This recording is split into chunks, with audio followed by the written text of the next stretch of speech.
That's the hour. Now, switching from Daesh to the Christian crazies in this country who are advocating the slaughter of millions of people. They are. Those people happen to be gay. But there was a conference earlier this month in Des Moines where one of these Christian Reconstruction crazy, insane bastards, Kevin Swanson, again called for the punishment of homosexuality to be death. He added that the time for eliminating America's gay population was, quote, not yet at hand, end quote. He suggested that the time will come when the United States embraces the one true religion. This is going on in our country. Do you understand this, Truth Seekers? Why does Malloy always talk about religion? Is it church night? No, it's always church night with this madness. Look around the world and then look at what is happening here. What is in gestation in this country? It's already been born in other parts of the globe, thanks to the forced birth brought about by Bush and Cheney. In this country, the United States, we're still in the gestation period, but people like Rafael Cruz Jr. and his psychotic father want to bring this murderous religion to the fore. I'm talking about Christianity as soon as possible. So this homeschooling advocate and pastor and advocate of mass murder, Kevin Swanson, said the time for eliminating America's gay population is, his words, not yet at hand. And there has to be a waiting period here for the United States to embrace the one true religion. And then he said gay people must be allowed to repent and convert. It's the same thing that these Christian crazy bastards have in store for the Israeli Jews. Same thing. When their perverted sense of a Messiah, so-called returns to earth, according to these Christians, the Jews will have a moment to repent and convert, and if they don't, they'll be butchered also. And you think, ISIS or Daesh is getting the attention because they are actively engaged in mass slaughter and murder and killing and beheadings. But the Christian crazies are waiting in the wings. Do you not understand that, Truth Seeker? Do you not get that?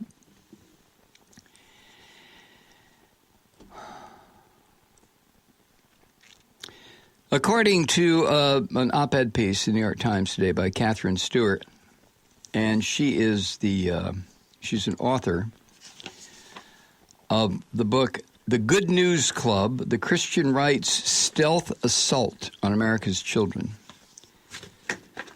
I'll tell you, Kathy, one of the wisest decisions we ever made was keeping Molly completely away from religion. All religion. And I did the same with my son, Chris, and I would advocate or recommend it for every single parent in America. Keep your children away from this sick garbage. But I digress.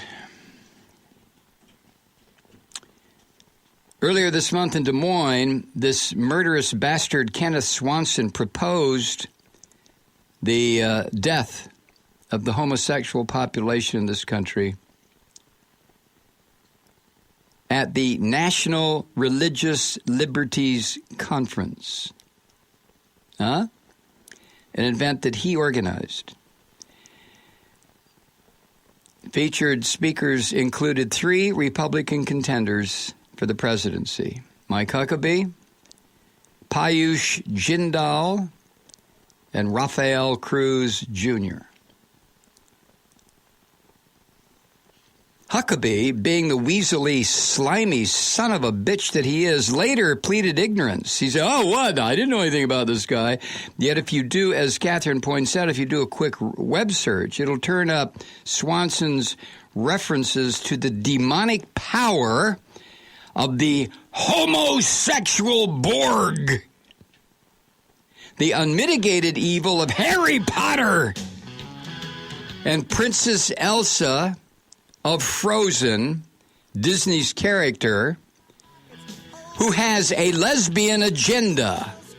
This is how sick these sons of bitches are. Huckabee, anybody can find this out, that's what this Kevin Swanson killer is advocating. Huckabee, being the lying bastard that he is. Oh, I don't know anything about that. We'll be right back. 25 before the hour. So at this conference in Des Moines earlier this month, November, Kevin Swanson, a homeschooling advocate and a psychotic, if one ever existed, once again calls for the murder of America's homosexual population, all of them, in much the same way as God ordered Joshua to slaughter everybody in Canaan when he crossed the River Jordan, that sort of thing. And the three featured speakers, Mike Huckabee, Piyush Jindal, and Rafael Cruz Jr., all wanting to be the president of the United States, none of whom have an ice cube's chance in hell, with the possible exception of Rafael Cruz Jr. Now, Cruz Jr. felt little need to make excuses as to why he was there. He was accompanying another of the featured speakers at the conference, his father, this crazed religious madman, Rafael Cruz Jr. This is a guy who, in 2013, told a family leadership summit. They always have the word family. It sounds so, family. He told them that same-sex marriage was a government plot to destroy the family. That's how sick these sons of bitches are. On Saturday, day before yesterday, Raphael Sr. and Raphael Jr. traveled to Bob Jones University in South Carolina to join what was billed as a rally for religious liberty. And among the speakers at that group of psychopaths was Tony Perkins of the Family, there it is again, Research Council, who has called LGBT activists hateful and pawns of the devil. Yeah, you know, that horned-tailed red thing with a pitchfork. Now, according to what Catherine Stewart wrote in her op-ed piece in the Times this morning, the comfortable thing to do would be to dismiss this psycho Swanson as just another moron from the embarrassing fringe of American politics. But as Catherine writes, that would be a mistake. Swanson's murderous imaginings did not interfere with his ability to attract senior Republican figures to his conference, including as a keynote speaker at the gig up in Iowa, along with the Piyush and the rest of them, this guy named Bob Vanderplatz, an Iowa politician who will grant what is referred to by the Conservative Review as the most wanted endorsement of 2016. Now, you can look up Vanderplatz if you want to, but here's another insane son of a bitch. It seems like we have this bumper crop just popping up out of like mushrooms in huge cow pies. If you don't know what a cow pie is, look it up. After a soaking rainstorm here in the South. But here are these religious fanatics, Christians.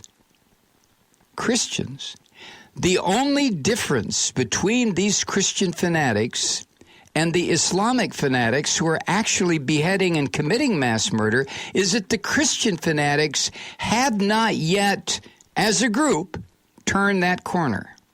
They send out the so-called lone wolves like Timothy McVeigh to go murder scores of people.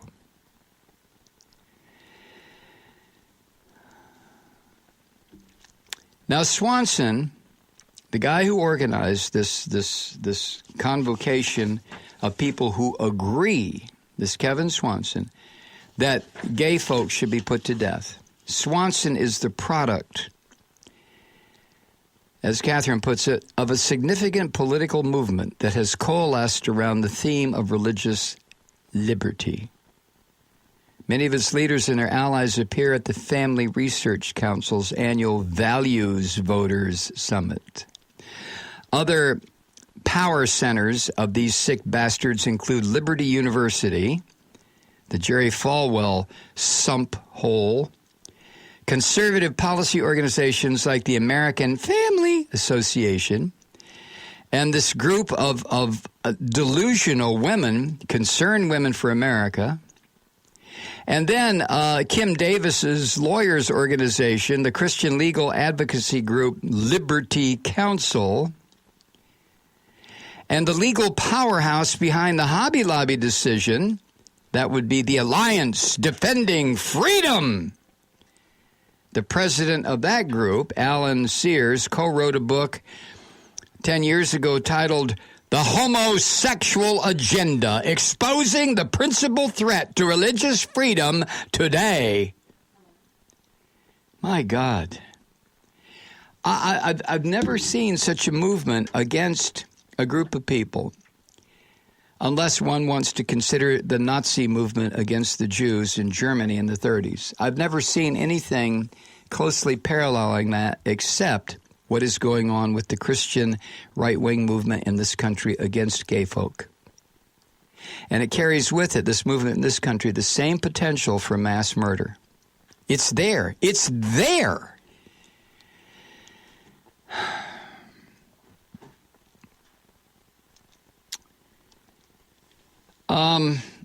Now, as Catherine points out, when in casual conversation, when talking about religious conservatives in America, you probably, especially if you're of a certain age, you might conjure up an image of a farmer in Iowa or a small business owner in Ohio who goes to church and holds traditional values. But the leaders to whom these crazy conservatives deliver their votes have a different vision. And it's bloody, and it's chilling, and it is the same version, different language, different religious structure as Daesh. Same thing. In fact, they have the same God. When they talk about religious liberty, they don't mean the right to pray and worship with other believers. No. Are you kidding me? That phrase, religious liberty, as Catherine points out, has become a catch-all for tactical goals of seeking exemptions from the law on religious grounds. In other words, we have a right to kill homosexuals because they are an abomination in God's eyes. And if you stop us from killing homosexuals, you are interfering with our religious liberty. You see how close we are to that right now? You see how close we are to that? The Muslim crazies already do that. They already believe it, and the Christians are right behind them. Right behind them. Now, when you claim exemption from the law as part of your right of religious freedom or religious refusal, that's the same thing as the stand your ground law. It's the same thing as taking law into your own hands. Well, I felt threatened, so I killed him. Well, how did you feel threatened? He was running away from you. Well, but he might have come back, so I killed him. Well, I felt very threatened by homosexuals. Why? They're not doing anything to you. Yeah, but they might, so I killed them. And besides, God says that homosexuality is an abomination. Oh, really? Where do you see that? It's in the Bible.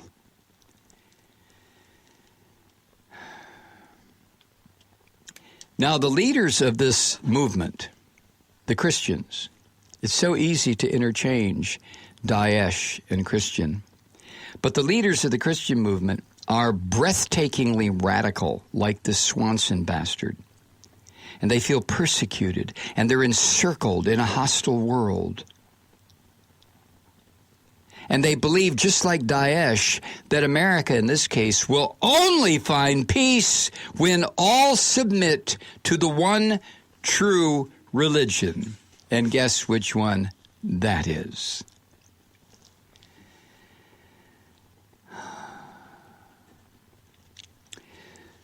As Catherine points out, and I've tried to point out on this program over and over, this Christian Reconstruction movement is a power to be reckoned with in Republican Party politics. It has become, as far as I'm concerned, although I would get argument on this, it has become the core of the Republican Party. This vicious, violent, bloodletting Christianity. No different in form, still substance, yes, but no difference in form from Daesh. None.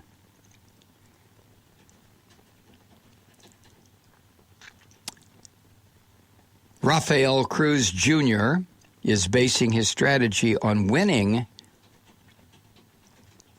that faction of psychos, winning their support.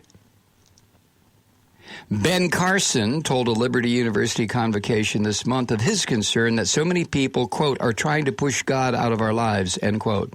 And earlier this year, Payush hosted a religious revival rally on LSU campus that was sponsored by the American Family Association. More on this when we come back. All right, back to this piece by Catherine Stewart, op-ed piece in the Times. And she points out that the real influence of this Christian psycho movement is in the less visible realm of state legislatures. See, you and I don't know what's going on in state legislatures, say, regarding this issue in Montana or pick a state, Delaware, Georgia, even though I live here. We really don't know. But in 2015, so far this year, 87 of these religious refusal-related bills were introduced in 28 states. Now, religion refusal-related bills mean we refuse to abide by the law because our religion tells us we don't have to. Now, currently, the law says that you cannot just murder people. You can't do it. How long is it going to be before the Christian crazies say, well, we don't agree with that law because homosexuality is an abomination in the eyes of our precious God, and that means we have to kill them. This is exactly what Daesh says. This is exactly what the Islamic crazy people are saying. The same thing the Christian crazy people. The difference is the Islamic crazy people are now acting on their insanity. The Christian crazies have yet to begin in this country, in these times. Oh, they've done it in the past. Oh, my God. And the globe would be ankle deep in blood. But I'm talking about now. So all of this, as Catherine points out, all of this raises some questions, unsettling questions, about political life in these United States here in 2015. When presidential candidates seek support among the audience of a pastor who openly discusses the extermination, the bloody murder of millions of their fellow citizens, why is that not major news? Now, a quick argument would be, well, you know, Mike, the media understands that Payush and Raphael and Hucklenuts, none of them have a chance. Really? They don't have a chance. That doesn't mean that their movement, this insanity that they're preaching and pushing on all of us is not there. It's there. It's maybe it's not yet ready to elect a president, but isn't this the time to murder the goddamn movement? And by murder it, I mean expose it to light and air and thought and reason and logic and art and music and dance and laughter. That's what kills this religious garbage. But remaining silent about it, Piyush Jindal, Rafael Cruz Jr., Mike Huckabee, all of these monsters, these killers,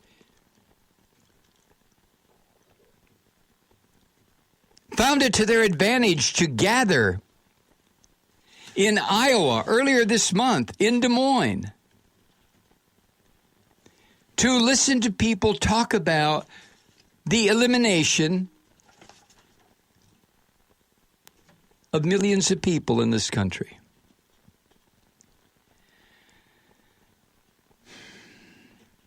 As Catherine points out in the Times, most functioning Democratic parties in the small d in the modern world have mechanisms for marginalizing elements whose presence will ultimately prove destructive to both the political system and the party itself. What has happened to the Republican Party's immune system? Well, what has happened to it, in my opinion, is it never developed. It's always been this way. It's always been a party. I'm talking about modern times, a party of psychos ever since the mid-'60s. You know, Lyndon Johnson was right when he said we have just written off the South when he signed into law civil rights legislation. The Democratic Party in the South ceased to exist. It began its death throes then.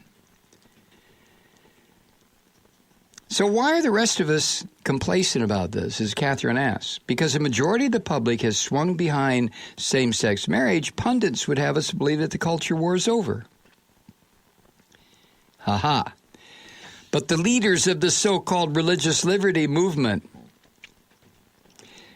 believe that they may have lost that fight, but they're still on the march. And they will be crusading, to use a term, through the courts and state legislatures, while the rest of us are not paying attention. And just as it is foolish to underestimate the power and the reach and the dedication to murder and mayhem and chaos and blood that is the Daesh movement, it also would be a huge mistake to underestimate the goals of the Christian crazies in this country. I hope you understand that the goals of both of these blood-soaked religions are the same. They're exactly the same. It's just that the Christian insane people have not yet gotten to the point of actually putting into operation the things they have been talking about and fanning the flames of hatred among their followers for years now. I'll see you tomorrow. Take care and keep it lit. I'm Mike Malloy.